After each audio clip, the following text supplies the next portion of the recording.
what I've come to learn, especially in the last couple of years since the murder of George Floyd, since more BIPOC and alternate voices, marginalized voices are starting to get louder, myself included, the yoga world becoming a little bit more sensitized to the fact that there are South Asian teachers, teachers of Indian origin, who bring an ancestral experience. Not just, I learned this in a book, here was my teacher and I'm learning it, but rather a voice that's coming through from a very ancient place, that is a place of self-expression that is now starting to heal those lineages. I also want to mention here that I come from a Muslim background, and the teachings of Kundalini Yoga are a Sikh background.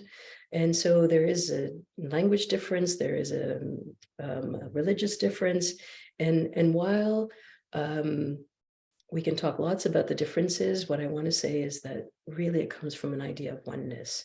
And all of those religions, in their root and in their understanding, was to bring people together, to be uplifted, to understand the relationship between finite, those of us in physical human bodies, and our infinite self. And so the languages and the ways that's expressed are different, but they have these incredible commonalities that become the focus of what I want to show in my yoga classes.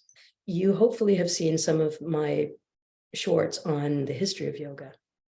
What happened was, during British colonization, yoga was abolished. Any indigenous spiritual practices were wiped out.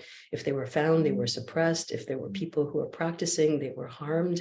And so what we ended up with when yoga reemerged, and when the colonizers were then saying, okay, you can do this, it reemerged in a very different way.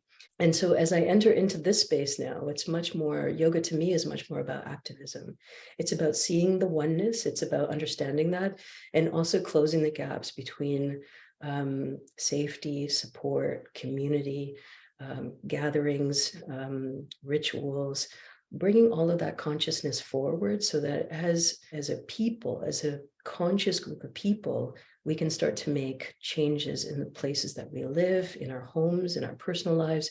We can start to undo some of the trauma that has happened over time, generationally, and also make us more fully expressed. And I think that more of us who tell our truth and share our stories, we become a much more loving community, more embracing.